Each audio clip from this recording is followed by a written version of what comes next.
All right, there we go. Yeah, so welcome to a slightly unusual Start Central seminar. Usually we talk about stats, right? It's kind of in the name. Yes? My slides aren't being shared? Yeah.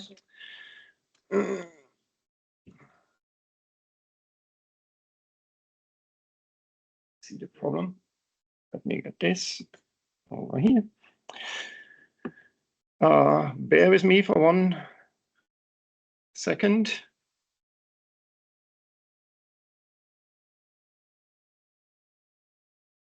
Forward now? Yes. All right. So yeah, it's a slightly unusual Start Central seminar because it's not actually about stats, right? Starting earlier this year, Start Central is also providing bioinformatics support. And so I will use this opportunity to talk to you a bit about bioinformatics, which is kind of exciting for me because I used to be a bioinformatician before I, left bioinformatics behind and became a stats consultant. And now I'm back to doing some bioinformatics with, our bioinformatics team. So that's kind of exciting. And I thought one of the things that I used to do quite a lot is worry about how to make sense of genetic variation, right? So I would be involved in a GWAS, for example, I'd look for genetic factors that contribute to disease risk, right? Or are maybe even causing disease directly. And you always end up with lots and lots of genetic variation because people are just different and there's lots of things that might be associated with this disease. And you just don't know which of these variants actually matter. And so back in the day, I spent quite a bit of my time worrying about, how do we find the actual important things. And so that's what I'm going to talk a bit about today. And, quite recently, Google DeepMind released AlphaGenome. And so I thought this is a great opportunity to look at that and see how that works. And hopefully that's of some interest to some of you too. So, yes. Yes, so really we want to make sense of genetic variation, right? And the problem only gets worse really because it's really easy to sequence entire genomes now. We can do this sort of at industrial scales, right? And so that's easy. Generating data is really easy, but understanding what the data is trying to tell you, that's actually still quite hard. And you can imagine that if you have sort of high throughput methods generating data, but low throughut methods to analyze that data, that's not going to go very well. You just end up with lots of backlog, and it's kind of hard to deal with all that information. Of course, we have accumulated, a lot of variants that have been observed, and there's big databases of them, like DBSNP that has like lots and lots of variants, and ClinVar sort of annotates variants with known clinical relevance, but often it says it's kind of not that certain, or so we need to. What we really want is look at all these variants and pinpoint the ones that actually have some sort of causal relationship to the disease, right? And ideally understand the mechanism behind that, because just knowing the variant alone doesn't help us that much. What we want is understand what's going on, how is this causing the disease, and what can we do about it. And so you want to identify drug targets, that sort of thing. So why is this actually difficult? Now, not all of it is that difficult, right? So we have a pretty good understanding of how the coding sequence of genes in the genome is translated into proteins that then do stuff in the cells. And if we observe changes to the coding sequence, we can look at those and we can see that, yeah, that did something. And sometimes it's quite obvious that this is likely to have a big effect. So one thing that can happen is that you have a mutation in a genome that introduces a sort of premature stop codon in a gene, which means the gene just gets truncated, which means the protein then would get truncated, and that's likely to have an impact on the protein's function, right? So those are pretty easy to pick up, and if you, in one of your studies, you see one of those, you get a bit excited, and you're definitely going to follow that up. But others are a bit less obvious. So, for example, you could have a variant that changes one amino acid in the protein for a different one. And this could potentially have a fairly large effect on what the protein does if it's off in a critical place, right? But it could also be it's perfectly fine and the protein more or less works as before and it doesn't really matter. So these are a bit trickier, but at least we still understand what that change does, right? And you can kind of build on that.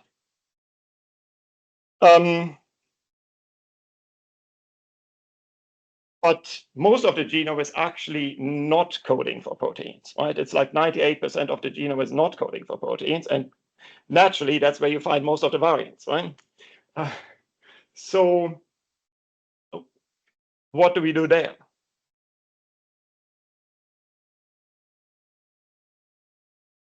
And the difficulty here is that unlike for the protein coding parts of the genome, we don't really have a well-defined grammar, right? So for protein coding, we know how that works. We can understand that. For the rest of it, most of it, we don't really know, right? There's sort of bits and pieces that we can pick up, but there's a lot that we either don't understand or where the rules just aren't that clear cut. And so then understanding what a specific change does is a lot harder. And of course, the non-coding variants that do matter, they will be involved in gene regulation in some way, typically, but those mechanisms can be quite complex. And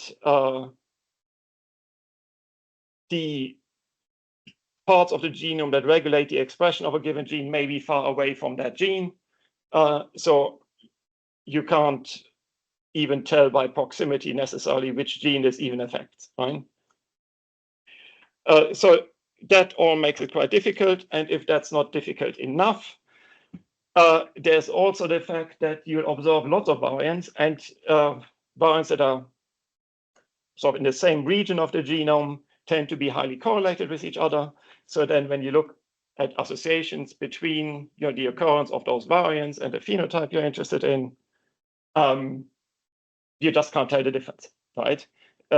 So you might end up with lots of variants in that region, and some of them may be, there might be one in there that's actually really important, but it's hard to tell which one. And if you don't know which one you're even looking at, then it's also hard to dig down into all the detail and understand what it does. So it's a hard problem, right? There are, of course, tools available. And things like the ensemble variant effect predictor and SNP effect, they've been around for a long time. And what they do is basically, they primarily work for coding variants, right? For those they look at, and they will tell you how big of an impact that variant is likely to have on that gene. They make some effort for non-coding variants, but it's a lot more limited.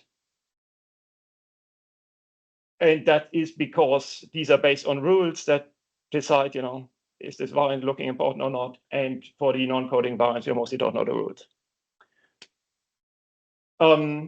They are now available for lots of genomes, right? So ensemble includes thousands of genomes, and SNP effect, I checked, seems to have annotations for 80,000 genomes, roughly, for so anything you can think of, humans, bananas, lots of bacteria, fungi, that's all. So that's good.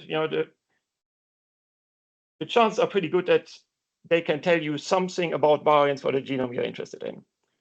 But if it's a non-coding variant, they won't tell you very much. It will then often say, like, this is an intron variant, or this might modify the effect of some gene, but it's all very vague and hard to filter down to something meaningful.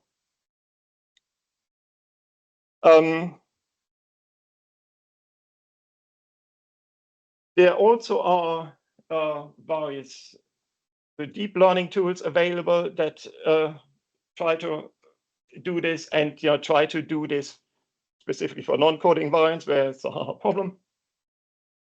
And so there's, for example, DeepSea. I think that's sort of notable for the fact that it was released in 2015, which seems fairly early for this sort of tool, and so that specializes in sort of epigenetic modifications. There's Informer that looks at effects on gene expression, and AlphaGenome, which specifically looks at the effect of those missense variants that I talked about earlier, right, where one amino acid gets replaced for another. And it uses sort of protein folding predictions to figure out whether those are likely to be relevant. And then there's Splice AI, which looks at the use of splice sites, which is, well, for my statistical friends, I didn't explain, which is the genes are made up of exons and introns. The exons code for protein, and the introns are sort of in between and get cut out before the gene is turned into protein. And so they don't code for part of the protein, but they are part of the gene. And the splice sites are where the introns get cut out. And so if you change a splice site, that has a big impact on the protein, because suddenly you have missing bits or extra bits, and that can have quite dramatic effects. So these tend to be specialized, right? They look at specific things, specific types of effects. And unlike the rules-based tools that tend to attach labels to a variant, these give you a score that sort of tries to quantify how likely this is to have an impact on the function of the protein.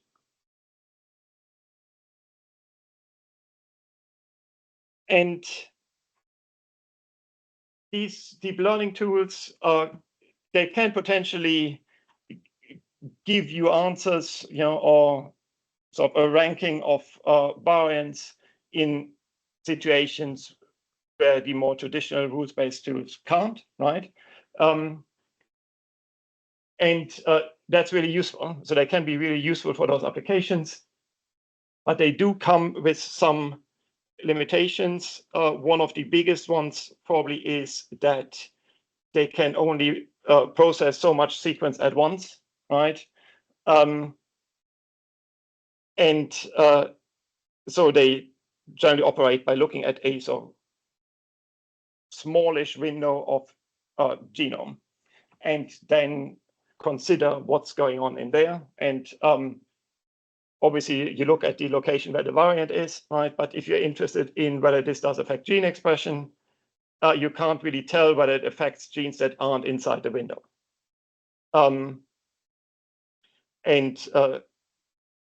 So you might have, if you had, for example, a variant here in that enhancer region there, you might not catch the gene, right? And then you can't tell that it would affect the expression of that gene. So it gives you a somewhat limited view. But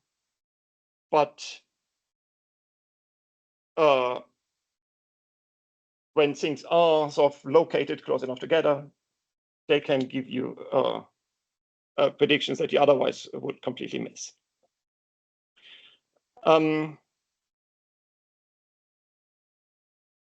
Now, AlphaGenome is what I actually wanted to talk about.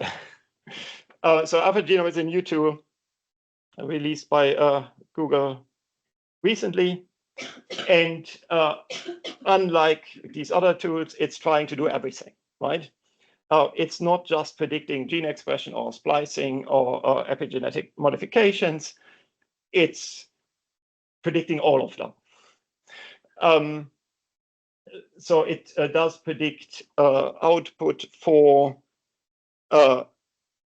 11 different types of tracks, basically, right? So you have RNA-seq, that's your gene expression, but you also have DNA accessibility and transcription factor binding for various transcription factors and splice sites and all of that. And the idea here is that by sort of integrating all of that information, you then can get a much better view of what the actual effect of that variant is, right? So if the variant disrupts the transcription factor binding site, then from that you can predict that, well, if the transcription factor isn't binding, then the gene won't be expressed and all of that, right? So you get sort of a cascade of downstream effects. And it is set up so that you can just feed it any sequence and it will do that, right? And you can compare between two sets of sequences. So you have your reference sequence and a sequence containing one or several variants, and it will then tell you about what it thinks the output from that would look like, right? Now you'll note that there are so it's a bit different from other tools. It doesn't directly give you a score, right? It will give you this output. It will sort of, it's as if you had run all these experiments. And it's basically saying, I think if you were to run this experiment, it would likely look like this, right? More or less. And that means that for a lot of these types of output, like for example, gene expression, that will differ between cell types, right? The genes that are expressed in your muscles aren't the same as the ones that are expressed in your brain, right? So it actually predicts tracks for lots of different cell types. You can see here for RNA-seq, for example, in human, there are 667 different tracks it will predict. And then for ATAC-seq, it's 167, for example. You don't need so many for splice sites because, whether the splice site exists and would be used doesn't really depend on the cell type so much. It depends on whether the gene is expressed or not. But you get lots of transcription factors because that's not just different cell types, it's also different transcription factors. So that's a lot of data, right? But the promise is that that will give you a much better prediction of what's actually going on with this variant. It also does this on a fairly large window, so it supports up to 1 megabase of sequence, which is more than other tools support. It is, of course, still a small fraction of the genome, right? So you still have to contend with the effect that you're looking at a sort of local space rather than a global picture. It's just the local space has grown a lot.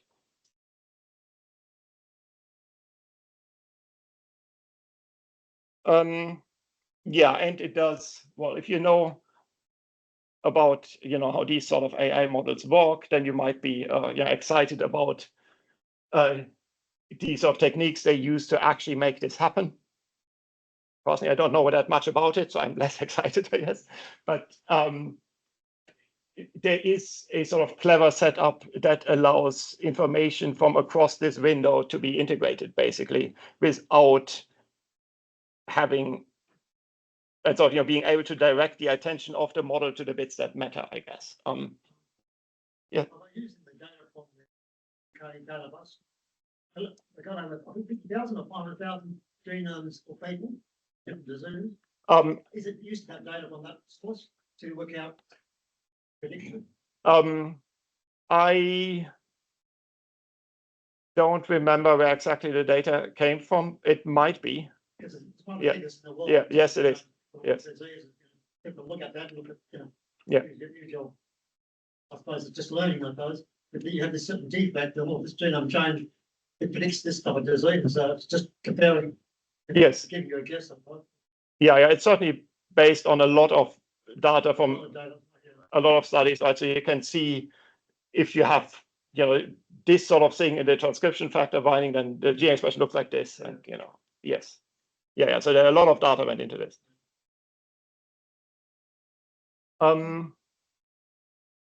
Yes, okay. So they were quite clever about setting this up to make this happen. And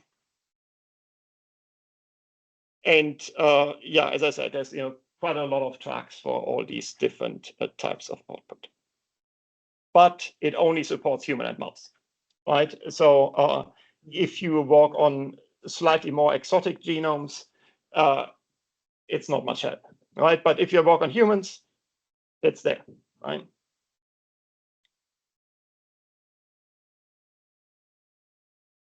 So, and of course, they report great performance, right? So they the authors ran AlphaGenome on sort of 26 benchmarks and compared this to other state-of-the-art tools, and it did better in most of them.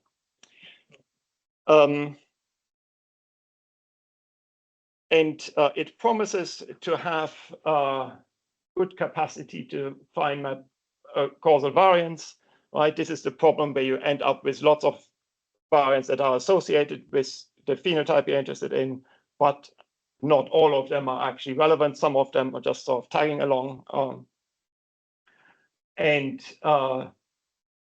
Yeah, so the promise is that it will be able to pinpoint the actual causal variants through predicting the effect all these variants have on the output of all these different tracks, and sort of figuring out what's going on there. And that's, of course, very promising. That's very much what we want.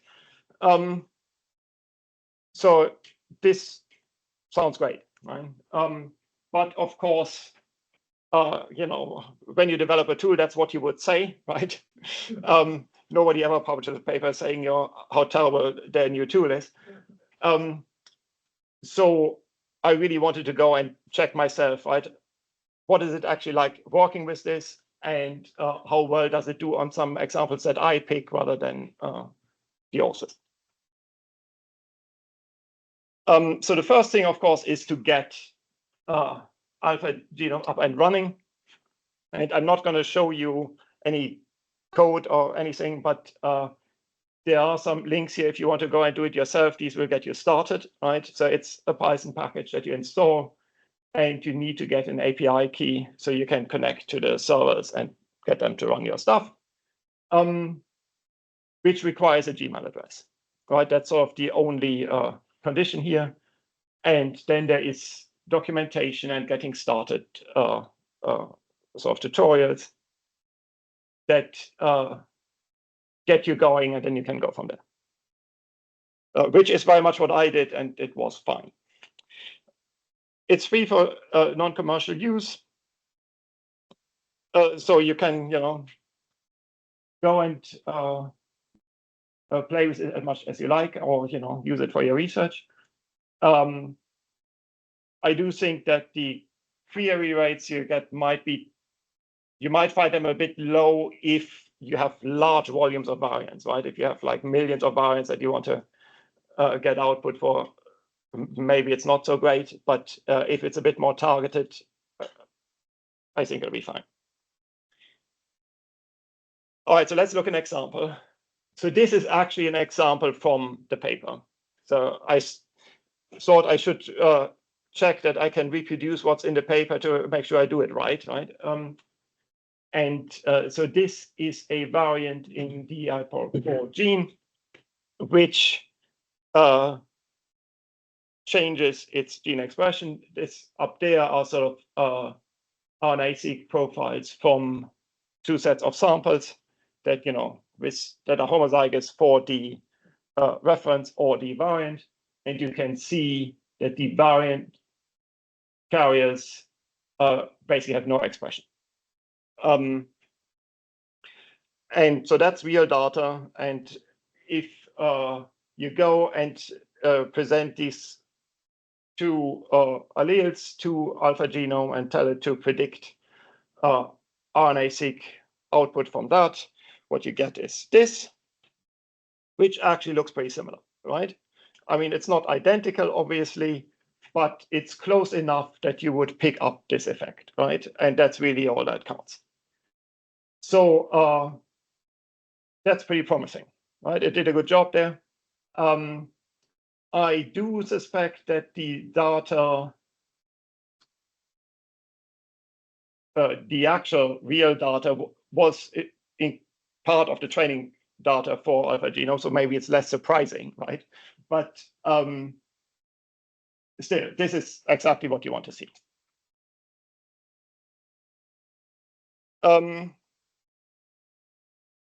So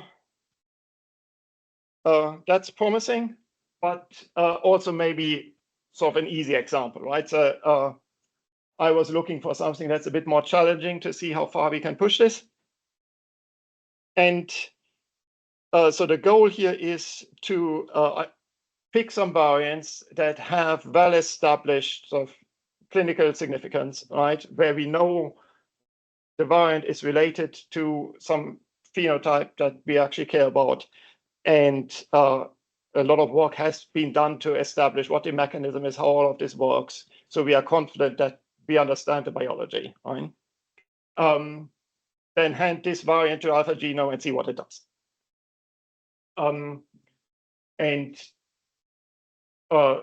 So in a way, the question is, if the authors who discovered this had used AlphaGenome for their variant filtering, would they have found this variant, right? And so here's my first example. It's a sort of classic, I think.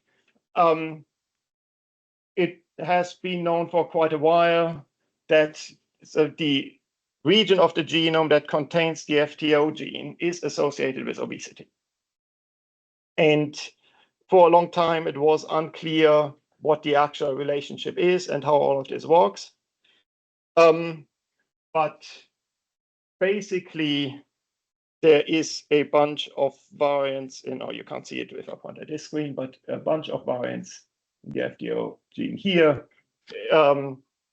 where that association comes from. Which variant it is wasn't clear, nor was it clear what the effect of that variant actually is. But then a group of people did a lot of work, a lot of very detailed work to figure out what's going on. And they pinpointed one variant in that region.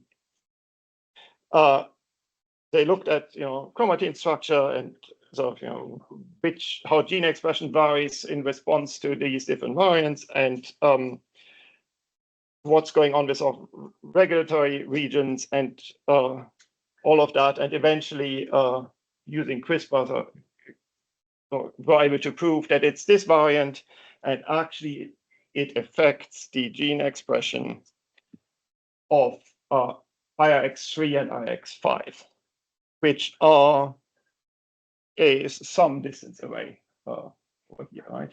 So IRX3 is there, and IRX5 is all the way over there. So this is quite a long distance relationship. But they were able to show that this variant disrupts the binding site for a protein that, when it binds, suppresses expression of these genes. And So when it's disrupted, expression goes up, and that changes the type of fat cells that these cells turn into. So instead of burning energy, they just store it, and you get obesity. So that's all a sort of nice story, neatly wrapped up, and I think we now have a good understanding of what's going on there. So this, I wanted to try this, but there's a problem, right? Because the main effect, or the strongest observed effect, is on the expression of IX5. And IX5 is 1.164 megabases away from the SNP, which means AlphaGenome won't see it.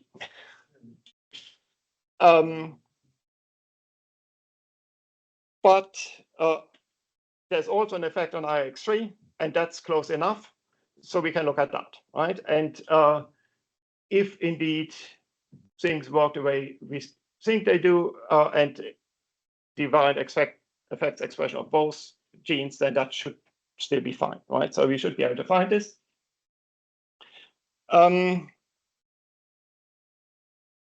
is a little trick here that, if you want to go and check the predicted RNA-seq output, you have to look in the right cell type, because otherwise it's unreasonable to expect to see the difference. So you have to dig into the different tracks that are available, and I found two that seemed relevant, so I just looked at output from those. What you would do in practice, if this was actually a new variant you were looking at, you would just look at all of them and get a summary score for all tracks and find the most important ones, right? But here I just wanted to look at the output. So I could make a nice slide where you can see what the difference in gene expression is. And it turns out the difference is basically 0.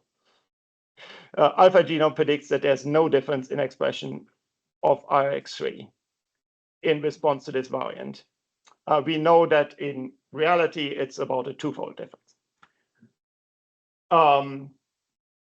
So it didn't work. There is a bit of a question of whether these are actually the right tracks to look at. There might be other tracks that I missed that do show the difference. So I got summaries for all of them. These are the top 4. And the raw score here, that's something like the average log fold change over all the exons. And it's nothing, right? So there's no difference in any of the tracks. Well, that's a bit disappointing. So why did it fail? I think there are a number of possible reasons, right? So I'm not saying that AlphaGenome doesn't work at all, but it didn't work in this case, obviously. And it is a fairly long-range interaction, and it's a sort of complex thing where there's binding to that site, and then the chromosome sort of folds to bring that site into contact with the genes, right? And all of that, in theory, AlphaGenome can predict through different tracks, but it clearly didn't quite come together here. It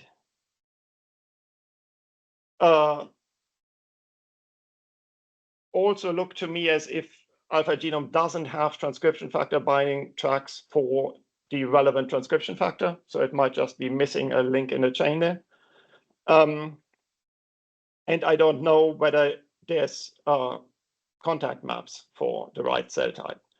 So it's possible that it just failed here because some of the intermediate steps were missing, basically. But it does highlight a potential problem with this, right? You are relying on all that information being available, and depending on what you look at, it might not be there. And then the predictions won't be very good. For reference, I also looked at the variant effect predictor and SNP effect to see what they would say about this variant. And they basically say it's an intron variant, which is not very helpful. And that's basically what we've known for a long time. But it doesn't explain anything about what's going on either. So in a way, AlphaGenome didn't do any worse than these sort of tools did, right? All right, I have one more example for you. This one is a SNP in the AR gene, which has been shown to cause an autoimmune disorder. And what this does is that so in this case, the variant is in the intron of the gene it affects, so we don't have to deal with these long-range interactions so much. And what happens is that the variant creates a new splice site, basically, which then results in the inclusion of an extra exon in the transcript. The exon happens to be 115 base pairs long, and if you know your molecular biology, I guess, then you know that the protein coding happens in sets of 3 bases, and 115 you'll notice is not a multiple of 3, right? So including something that's not a multiple of 3 in the middle of a protein will, or of a transcript, will disrupt everything. Everything that follows that will be off. And actually what happens is there's a stop codon eventually, and the protein gets truncated and isn't functional. Or well, the transcript gets truncated, technically. So this is a slightly more straightforward story, right? So hopefully AlphaGenome can do a bit better. The little wrinkle here was that I couldn't really find an appropriate track for gene expression. But luckily, we are looking for different in splicing, and it doesn't matter so much there. So instead of predicting gene expression, I was just looking at predicted splice sites. And for this, you can see the variant is there, the gene is on top, and then down here, the blue, that's just the splice sites in the reference sequence, and then in red, you can hopefully see here and here the both ends of that new the new exon, basically, right? And so that one change in the sequence basically activated these splice sites, and now we get an extra exon, and AlphaGenome did this just fine. So that's pretty good. Of course, for completeness, I should note that SNP effect also annotates this as retained intron, which is basically saying, there's something going wrong with the splicing. And so this annotation by itself would also have highlighted the fact that something like this is happening. But AlphaGenome kind of walked here, did what it promised, more or less. And it's kind of nice to be able to just look at this output, right? That's pretty good. So wrapping up, so I think AlphaGenome looks promising, right? There's definitely lots of exciting things going on there. But the details do matter, right? So it's not going to give you perfect predictions for everything. And you do have to pay some attention to, which sort of cell types you care about, whether appropriate output tracks are available for AlphaGenome, those sort of things, right? And as we've seen in more complicated situations, it might also matter whether all of the other tracks are available for that cell type, so that we can, and potentially transcription factors involved, so that everything can be connected up, right?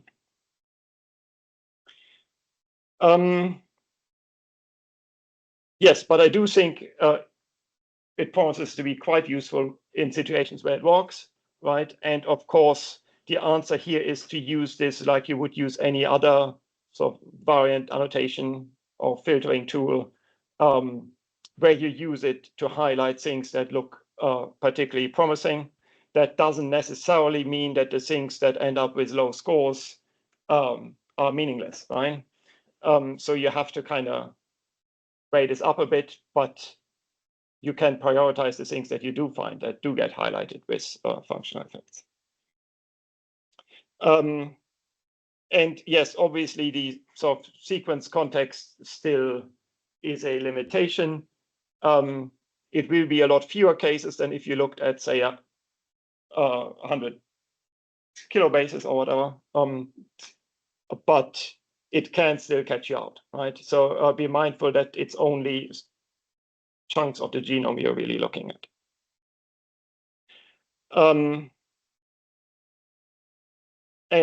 Well, so the other thing that occurred to me while I was working with it, that there's a lot of output, right? You get predictions for thousands of tracks. And in a way, it's up to you to figure out which ones of these you actually care about. So there is a different sort of filtering problem now, right? It might help you with the variance, but you still need to dig into all of this data now to make that happen. So it comes with a little bit of a cost in that sense. And there's maybe a new challenge in interpreting this output now.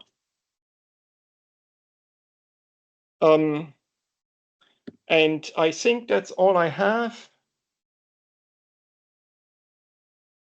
And I'm happy to answer your questions now. Tested the algorithm based upon a certain outcome, which you know is true, for certain genome changes. Well, I mean, I did these examples I talked about, right? So I ran these, and I mean, this is the sort of output I got, right? And I did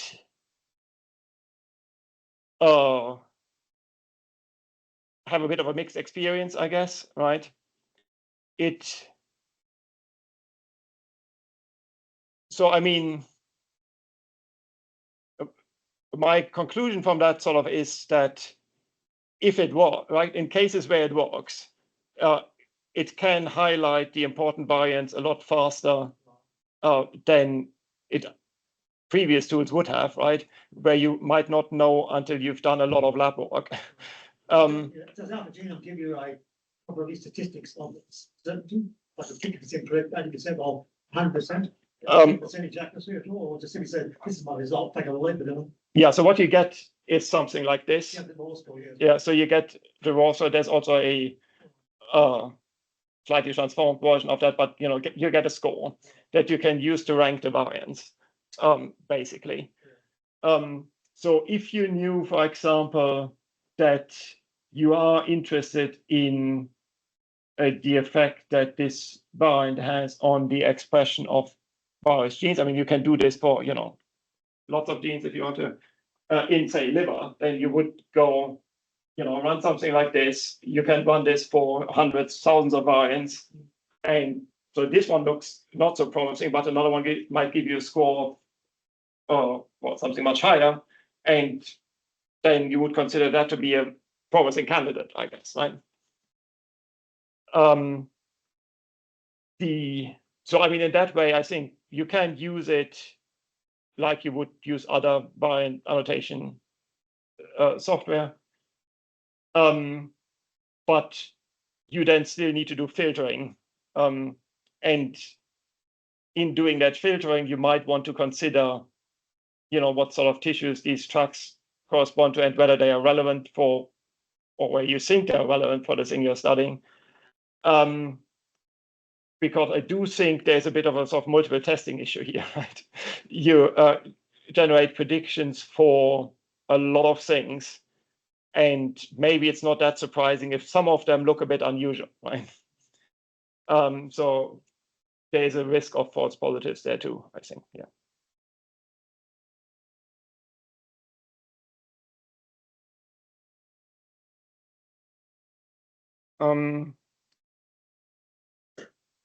Do we have any questions online?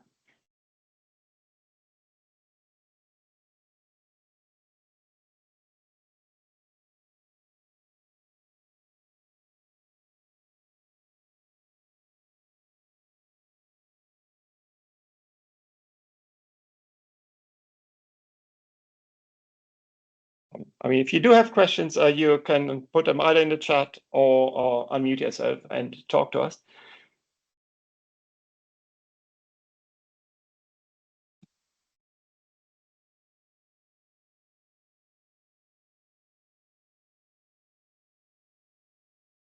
If you don't have any questions, then we will wrap it up for today, I think.